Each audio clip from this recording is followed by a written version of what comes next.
નમસ્કાર મિત્રો, એમએસડબલ્યુની યુટ્યુબ ચેનલમાં હું તમારું હાર્દિક સ્વાગત કરું છું। આજે આપણે જોઈશું ધોરણ 8નું હિન્દીનું પેપર સોલ્યુશન અને જે સંપૂર્ણપણે પેપર સોલ્યુશન જોઈશું। આ પેપરમાં આપણે મોટા પ્રશ્નો નહીં જોઈએ, કારણ કે એ તમારી નોટબુકમાંથી તમે શોધીને લખી શકો છો, અને જે નાના નાના પ્રશ્નો છે બધા જ એનું આજે આપણે પેપર સોલ્યુશન કરીશું। ચલો મિત્રો, વિડીયોની શરૂઆત કરીએ। એના પહેલાં જો તમે અમારી ચેનલ પર નવા હોય તો ચેનલને સબસ્ક્રાઈબ કરો, વિડીયોને લાઇક શેર જરૂર કરજો, જેથી આવનારી કોઈ પણ વિગત હોય તો તમે જાણી શકો। તો ચલો મિત્રો, વિડીયોની શરૂઆત કરીએ પહેલા પ્રશ્નથી। પહેલો પ્રશ્ન છે, નિમ્નલિખિત प्रश्न में सही विकल्प चुनकर लिखिए। એટલે કે જે પ્રશ્નો આપેલા છે એમાંથી સાચો વિકલ્પ શોધીને લખવાનો છે। તો પહેલો છે પ્રશ્ન, તूफानों की ओर इकाई के कवि कौन है? तो એનો સાચો જવાબ મિત્રો આવશે બી, शिव मंगल सी सुमन। હવે છે બીજો પ્રશ્ન, डायरी लेखन के बारे में कौन सा वाक्य सही नहीं है? तो डायरी लेखन के बारे में जो वाक्य है वो कौन सा सही नहीं है, वो आएगा। एनो साचो जवाब मित्रों आवशे बी, डायरी लेखन सिर्फ मासिक ही लिखी जाती है, वो सही नहीं है। હવે છે 3, એમાં જોઈએ આપણે तीजो प्रश्न है, शब्दकोश के क्रम अनुसार लिखे दिए शब्दों में से दूसरा स्थान पर आने वाला शब्द कौन सा है? तो दूसरा स्थान पर आने वाला शब्द संध्यायी है, लेकिन एनो जवाब बी ज आवशे। चौथो से समानार्थी शब्द की सही जोड़ पहचाने, कि जे समानार्थी शब्दों नीचे आपेला है एमांथी साची जोड़ ओळखवानी छे, एनी अंदर आवशे बी। तो ये तमे जोई शको छो। दक्षता अने निपुणता ये साची जोड़नी है।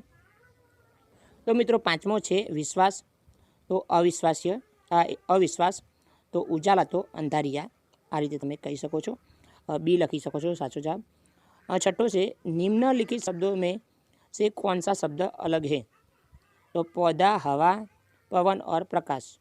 तो हवा, पवन, प्रकाश आ बने एक शब्द है, ज्यारे पौन ए अलग शब्द है। हवे छे सातमो, आँख नीची होना मुहावरे का सही अर्थ कौन सा है? आँख नीची होना तो नीचे देखना, लज्जित होना, मोहित होना के अति प्रसन्न होना, एमां साचो जवाब आवशे। सॉरी मित्रों, छठा जवाब आवशे प्रकाश। निम्न से लक्ष्य में कौन सा शब्द अलग है? तो प्रकाश आवशे। हवे छे आँख नीची होना सातमो है, तो एनो मुहावरो थशे लज्जित होना।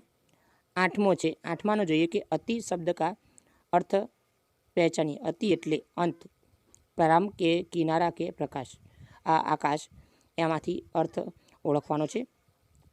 अतिनो जवाब आवशे बी, एटले के प्रारंभ, बी आवशे प्रारंभ। हवे छे नीचेना शब्दोनुं अनुवाद करवानुं छे। तो जोईए कि शंकर बसमां मुसाफरी करी रह्यो छे। बीजो छे अमारी शाळामां विविध उत्सव उजववामां आवे छे। तीजो छे हास्य ए उत्तम औषध छे। अने चौथुं छे हूँ रमत रमाडું છું। तो एनुं छे आपणे हिंदी करवानुं छे। ए कई रीते करशुं? तो पहलानुं आपणे करीए तो रविशंकर बस में प्रवास कर रहा है। तो रविशंकर बस में प्रवास कर रह्यो छे। तो रविशंकर बस में प्रवास कर रहा है, बस में प्रवास कर रहा है, रविशंकर बस में प्रवास कर रहा है। हवे छे बीजो, अमारी शाळामां विविध उत्सव उजववामां आवे छे। तो एनुं हिंदी अनुवाद थशे तो ए आपणे जाणीए मित्रों शुं थशे, तमे विचारी लो। तो एनुं हिंदी अनुवाद थशे, तो एनुं थशे हमारी शाला में विभिन्न उत्सव मनाए जाते हैं। तो एनुं हिंदी अनुवाद थशे। हवे त्रीजो छे हास्य ए उत्तम औषध छे। तो एनुं हिंदी अनुवाद थशे, तो एनुं हिंदी अनुवाद थशे हंसना ए बहुत उत्तम औषधि है। एनुं हिंदी अनुवाद थशे। हवे चौथो छे हूँ रमत रमाडું છું। एनुं हिंदी में अनुवाद करीशुं। तो एनुं हिंदी में अनुवाद थशे मैं खेल सिखाता हूँ। हवे छे क, नीचे दिए गए शब्दों में से रूप में लिखे ऐसी एक पहेलियाँ बनाए।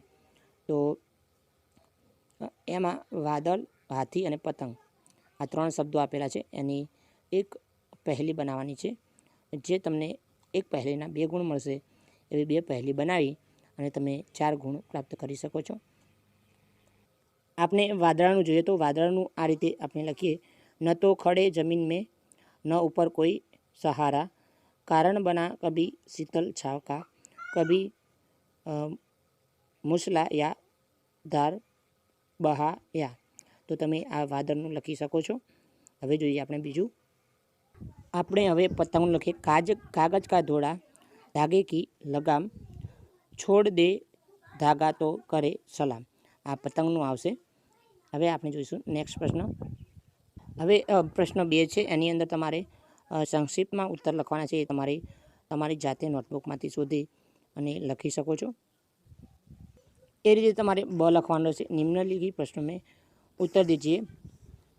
એ તમારે બ તમારી જાતે લખવાનું રહેશે. હવે છે ક, નિમ્નલિખિત પ્રકાशीय शब्द का प्रयोग करके वाक्य लिखिए. એ આપણે જોઈએ તો તહસીલ અને મુખ્યાલય એના આપણે વાક્યો બનાવીશું પ્રયોગ કરીને, શબ્દોના પ્રયોગ કરીને. તો હવે પ્રશ્ન 3 છે. પ્રશ્ન 3માં તમારે 3-4 વાક્યોમાં લખવાના છે. એ તમારી જાતે તમારે સોલ્યુશન કરવાનું રહેશે. હવે નિમ્નલિખિત પ્રશ્ન મેં છે ઉત્તર દીજીએ. એમાં સવિસ્તાર ઉત્તર છે, એ પણ તમારે લખવાનું રહેશે. જે આપણે જાણવા જેવું હતું એ આપણે જાણી લીધું છે. હવે છે પ્રશ્ન 4, सूचना अनुसार लिखिए. रेखांकित शब्दों का लिंग परिवर्तन करके वाक्य फिर से लिखिए. જે 2 શબ્દો આપેલા છે એના લિંગ પરિવર્તન કરવાના છે. એ આપણે જોઈએ તો આપણે પહેલો જોઈએ તો विदुही वक्तव्य दे रही है. तो विद्वान, तो विदुही वक्तव्य दे रही है. बीजो है पंडित मंदिर में बैठा है. तो पंडितनी मंदिर में बैठी है, ऐसे आप लिख सकते हैं. बीजो प्रश्न है वाक्यों में से विशेषण ढूंढ कर लिखिए. 2 વાક્યો આપેલા છે, એની અંદરથી તમારે વિશેષણ શોધીને લખવાનો છે. તો એ જોઈએ તો મિત્રો, તો પહેલામાંથી આપણે વિશેષણ શોધીએ તો જો પહેલો પ્રશ્ન છે, मैंने 3 કિલો આમ ખરીદે. તો એમાંથી વિશેષણ આવશે 3. અને બીજો છે બાબા ભારતીય પ્રસિદ્ધ સાધુ થે. તો એમાંથી વિશેષણ શબ્દ આવશે પ્રસિદ્ધ. હવે છે ત્રીજો છે, એની અંદર ઉપસર્ગ કા ઉપયોગ કરકે શબ્દ की રચના कीजिए. ઉપશબ્દનો જે પ્રયોગ કરી અને શબ્દોની રચના કરવાની છે. એમાં છે પ્લસ દિન બરાબર પ્લસ દોષ બરાબર. એ છે 2 વાક્યો. તો એ કઈ રીતે લખીશું એ આપણે જાણીએ. પહેલામાં આપણે લખીશું શું, તો સુદીન. અને બીજામાં ની તો બરાબર આવશે નિર્દોષ. હવે પ્રશ્ન 4 છે, પ્રत्यय का उत्तर करके शब्दों की रचना કરવાની છે. જે પ્રત્યયનો ઉપયોગ કરી અને શબ્દ બનાવવાના છે. 2 પ્રત્યયો આપેલા છે, તો એમાં એનો ઉપયોગ કરવાનો છે. એના પ્રશ્નોની રચના કરવાની છે. તો એ આપણે જોઈએ તો પહેલો છે સમાજ પ્લસ ઈત એટલે કે સામાજિક. બીજો છે ભૂત, એનો આપણે લખીએ તો પ્લસમાં આપણે ખાલી જગ્યામાં ની લખીશું, ભૂત પ્લસ ની બરાબર ભૂતની. હવે 5મો છે વાક્યો મેં से અવયવ ઢૂંઢકર લીખીએ. એટલે કે અવયવો એનાથી અંદરથી ગોતીને લખવાના છે. તો એ આપણે જોઈએ તો પહેલું વાક્ય છે રામ કે સાથ લક્ષ્મણ भी वन में गए. તો 7 આવશે. વાક્યો અવયવ 7 આવશે. અને બીજો છે નરેશ પ્રતિદિન કાર્યાલય જાતા હૈ. તો એનો જવાબ આવશે પ્રતિદિન. હવે આ કહાની પૂર્ણ કરવાની છે, તમારે જાતે લખવાની છે. પછી બીજો અથવામાં છે આપકે ગાँव की किसी समस्या के बारे में તમારે જણાવવાનું રહેશે. હવે છે પ્રશ્ન 5, એની અંદર વિષયનો પર નિબંધ લખવાનો છે. એ તમારી જાતે લખવાનું રહેશે. કર્મચારી લાલ બહાદુર શાસ્ત્રી મેરા યાદગાર પ્રવાસ પેડ હમારી મિત્ર. એમના અંદરથી તમારે કોઈ પણ નિબંધ લખી શકો છો. હવે છે બની અંદર જે આપેલું છે એમાંથી પ્રશ્નોના જવાબ શોધીને લખવાના છે. ટોટલ 4 પ્રશ્નો છે, એમાંથી તમારે 4 પ્રશ્નોના સાચા જવાબ લખવાના છે. સૌથી પહેલાં તમે ફકરો વાંચી લો. આપણે પહેલો પ્રશ્ન છે दुर्जन व सज्जन व्यक्ति अपने किसी चारित्रिक विशेषता के कारण भिन्न कहलाता है. એનો જવાબ આવશે પહેલો છે दुर्जन दूसरे के राय में समान, भालू दोष को पहाड़ के सामने बड़ा कर देता है और अपने पहाड़ के सामने बड़े पापों की देखते हुए भी नहीं देखता। एनो आवशे जवाब ए। बीजो छे सबसे बड़ा फायर कौन है? तो सबसे बड़ा फायर कौन है मित्रों?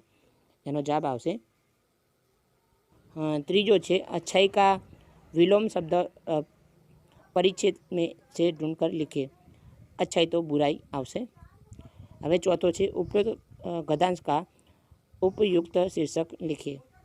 तो जे आपेलू छे वाक्य एનું શીર્ષક લખવાનું છે એ આવશે। તમે એનું શીર્ષક આત્મનિરીક્ષક લખી શકો છો।